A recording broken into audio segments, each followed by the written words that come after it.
സോണിയാഗാന്ധി ഒന്നാം പ്രതിയും രാഹുൽ ഗാന്ധി രണ്ടാം പ്രതിയുമായ നാഷണൽ ഹെറാൾഡ് കേസിൽ നിർണായക വിധി ഇന്ന്. കള്ളപ്പണം വെളുപ്പിക്കൽ കേസിൽ ഇഡി സമർപ്പിച്ച കുറ്റപത്രം നിലനിൽക്കുമോ എന്ന കാര്യത്തിൽ ദില്ലി റോസ് അവന്യൂ കോടതി ഇന്ന് വിധി പറയും. വിശാൽ ഗോഗ്നെ അധ്യക്ഷനായ ബെഞ്ചാണ് വിധി പറയുക. 2012 നവംബറിൽ BJP നേതാവ് സുബ്രഹ്മണ്യൻ സ്വാമി ആരോപിച്ച നാഷണൽ ഹെറാൾഡ് ഭൂമി ഇടപാടുമായി ബന്ധപ്പെട്ട കേസിലാണ് ഇഡി കള്ളപ്പണം വെളുപ്പിക്കൽ കേസ് ചുമത്തി കുറ്റപത്രം സമർപ്പിച്ചത്. അപ്പോൾ കോൺഗ്രസിനും ഇന്ന് നിർണായകമായ ദിവസം കൂടിയാണ്. ഈ നാഷണൽ ഹെറാൾഡ് കേസിൽ ഇഡി സമർപ്പിച്ച കുറ്റപത്രത്തിൽ സോണിയാഗാന്ധിയും രാഹുൽ ഗാന്ധിയും ഒക്കെ ഒന്നും രണ്ടും പ്രതികൾ തന്നെയായിരുന്നു. ഈ ദില്ലി റോസ് അവന്യൂ കോടതിയിൽ ഈ കേസുമായി ബന്ധപ്പെട്ട വാദപ്രതിവാദങ്ങളൊക്കെ നടന്നിരുന്നു. തികച്ചും വ്യത്യസ്തമായൊരു കേസാണ്, വ്യത്യസ്തമായൊരു സംഭവമാണെന്നൊക്കെയായിരുന്നു സോണിയാഗാന്ധിക്ക് വേണ്ടി വാദിച്ച വക്കീൽ അഡ്വക്കേറ്റ് അന്ന് പറഞ്ഞത്. പക്ഷേ കോൺഗ്രസിന് ഇന്ന് നിർണായകമാണ്. എന്തായിരിക്കും ഇനി വിധിയിൽ വരാൻ പോകുന്നത് എന്നുള്ളത് കോൺഗ്രസിന്റെ ഭാവിയെ കൂടി ബാധിക്കുന്ന ഒരു കാര്യമാണ്. എന്തായാലും വാർത്തയുടെ സമഗ്ര വിവരങ്ങൾ നൽകാൻ സ്വാതി സന്തോഷ് ദില്ലിയിൽ നിന്ന് ചേരുന്നുണ്ട്. നമുക്ക് സ്വാതിയിലേക്ക് ഒരു തവണ ഒന്ന് പോയി വരാം. Swathi, good morning. സ്വാതി, രാവിലെ തന്നെ സ്വാതി ദില്ലിയിൽ നിന്ന് നാഷണൽ ഹെറാൾഡിലാണ് തുടക്കമല്ലേ?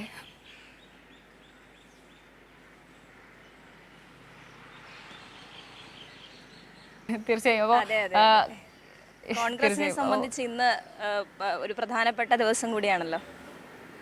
അതെ അതെ, കാരണം കുറ്റപത്രത്തിലൊക്കെ നമ്മൾ കണ്ടതാണ് സോണിയാഗാന്ധിയും രാഹുൽ ഗാന്ധിയും ഒന്നും രണ്ടും പ്രതികളൊക്കെ ആയിരുന്നു. അപ്പോൾ ഇന്ന് എങ്ങനെയാകും വിധി എന്നുള്ളതനുസരിച്ചിരിക്കും ഇനി കോൺഗ്രസിന്റെ തുടർ ഭാവി അല്ലേ?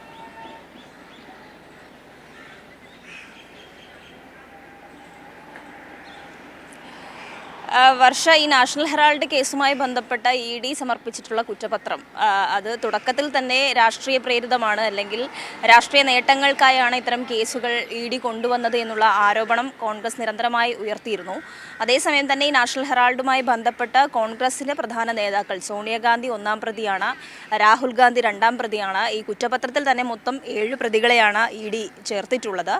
ഇതുമായി ബന്ധപ്പെട്ട് മുന്നോട്ട് വച്ചിട്ടുള്ള അല്ലെങ്കിൽ ഇഡി പറയുന്ന കാര്യമെന്ന് പറയുന്നത്, ഈ നാഷണൽ ഹെറാൾഡ് പത്രത്തിൻ്റെ ഉടമസ്ഥരായിട്ടുള്ള അസോസിയേറ്റഡ് ജേർണൽസ് അവരുടെ ഓഹരി, അവരുടെ സമ്പത്ത് യങ് ഇന്ത്യ കമ്പനി തുടങ്ങിയതിലൂടെ ഈ അതിൻ്റെ മറവിൽ കള്ളപ്പണം വെളുപ്പിക്കൽ ഉൾപ്പെടെയുള്ള നടപടിക്രമങ്ങൾ നടന്നിട്ടുണ്ട് എന്നുള്ള ആരോപണമാണ് ഇഡി ഉന്നയിക്കുന്നത്. മാത്രമല്ല, ഇതിൽ 2000 കോടിയുടെ സ്വത്തുക്കളാണ് യങ് ഇന്ത്യൻ കമ്പനി ഉണ്ടാക്കി അതിൽ വെറും 50 ലക്ഷം രൂപ തട്ടിപ്പിലൂടെ അതിൻ്റെ മറവിൽ കള്ളപ്പണം വെളുപ്പിക്കൽ ഉൾപ്പെടെ നടത്തിക്കൊണ്ട് വലിയ നേട്ടം കോൺഗ്രസ് നേതാക്കൾ ഉണ്ടാക്കിയതെന്നുള്ള ആരോപണമാണ് ഇപ്പോൾ ഇഡി ഉയർത്തുന്നത്. ഇതുമായി ബന്ധപ്പെട്ട നിരവധി തെളിവുകൾ, ഈ പ്രതിവാദങ്ങളൊക്കെ റൗസ് അവന്യൂവിൽ തുടരുന്ന ഘട്ടത്തിൽ തന്നെ ഇഡി ഇവർക്കെതിരായ കൃത്യമായ തെളിവുകൾ കോടതിയിൽ ഹാജരാക്കുകയും ചെയ്തിട്ടുണ്ടായിരുന്നു. അപ്പോൾ ഇഡി ഈ പറയുന്ന ഈ കേസുമായി ബന്ധപ്പെട്ട് മുന്നോട്ട് പോകുന്നതും ഇഡിയുടെ നിലപാട് ശരിയാണോ തെറ്റാണോ എന്നുള്ള കാര്യത്തിലൊക്കെയും ഇന്ന് എന്തായാലും റൗസ് അവന്യൂ കോടതിയിൽ ഒരു നിർണായക വിധി ഉണ്ടാകുമെന്ന് തന്നെയാണ് മനസ്സിലാക്കുന്നത്. ഈ ഇഡി സമർപ്പിച്ച കുറ്റപത്രം നിലനിൽക്കുമോ എന്നുള്ള കാര്യമാണ് ഇന്ന് പ്രധാനമായും കോടതി പരിഗണിക്കുക. അത് സംബന്ധിച്ചുള്ള വിധിയായിരിക്കും ഇന്ന് വരിക.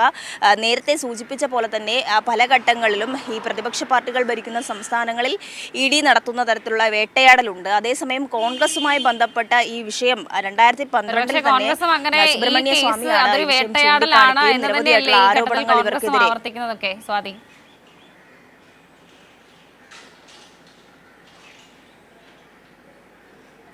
തീർച്ചയായും ഈ നാഷണൽ ഹെറാൾഡ് കേസുമായി ബന്ധപ്പെട്ട വെളിപ്പെടുത്തൽ നേരത്തെ വരുമ്പോൾ പോലും കോൺഗ്രസ് അത് വകവെച്ചിരുന്നില്ല.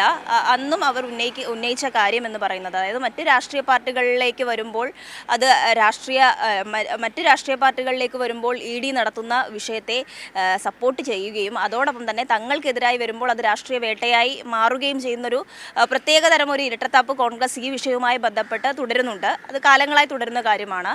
അതേസമയം തന്നെ ഇഡി മുന്നോട്ട് വയ്ക്കുന്ന ആരോപണങ്ങൾ കൃത്യമായ തെളിവുകൾ അവർ ഹാജരാക്കിയിട്ടുണ്ട് എന്നുള്ള കാര്യമാണ് ഇതിൽ ഏറ്റവും പ്രധാനമായി നോക്കിക്കാണേണ്ടത്.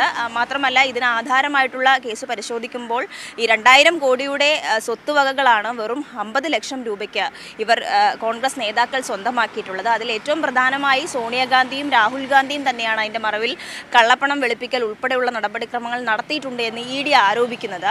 ഇതുമായി ബന്ധപ്പെട്ട സ്വാതന്ത്ര്യ സമര സേനാനികളുടെ ഒക്കെയും ഓഹരിയിലാണ് ഈ നാഷണൽ ഹെറാൾഡ് എന്ന് പറയുന്ന പത്രം ആ ഘട്ടത്തിൽ രൂപീകരിച്ചത്. അതിന് പിന്നാലെയാണ് ഈ വിവാദമാവുകയും ആ പത്രം അടച്ചുപൂട്ടുകയും ചെയ്യുന്നു. വലിയ സാമ്പത്തിക ആരോപണങ്ങൾ അവരുടെ കുടുംബങ്ങൾ ഉന്നയിക്കുന്നു. കോൺഗ്രസ് നേതാക്കൾക്ക് ഇതിൽ കൃത്യമായ പങ്കുണ്ട് എന്നുള്ള ആരോപണം തുടക്കഘട്ടത്തിൽ തന്നെ പലരും ഉന്നയിച്ചതാണ്. അതിനു പിന്നാലെയാണ് ED ഇതുമായി ബന്ധപ്പെട്ട കുറ്റപത്രം സമർപ്പിക്കുകയും ചെയ്യുന്നത്. എന്തായാലും നിരവധിയായിട്ടുള്ള വാദങ്ങൾ ഈ റൌസ് അവന്യൂ കോടതിയിൽ നടക്കുന്നുണ്ടായിരുന്നു. ആ വാദത്തിൻ്റെയൊക്കെയും ഫലമായി ഇവർ ഉന്നയിക്കുന്ന അല്ലെങ്കിൽ EDയുടെ കുറ്റപത്രം നിലനിൽക്കുമോ എന്നുള്ള കാര്യത്തിലായിരിക്കും ഇന്ന് വിധി പറയുക. കോൺഗ്രസിനെ സംബന്ധിച്ച് ഇത് നിർണായകം തന്നെയാണ്. അതേസമയം പ്രധാനപ്പെട്ട നേതാക്കളും ഈ പ്രതികളായി വന്നിട്ട് പോലും കോൺഗ്രസ് ഈ വിഷയത്തിൽ മറ്റു തരത്തിലുള്ള പ്രതികരണങ്ങളൊന്നും തന്നെയും നടത്തിയിട്ടില്ല.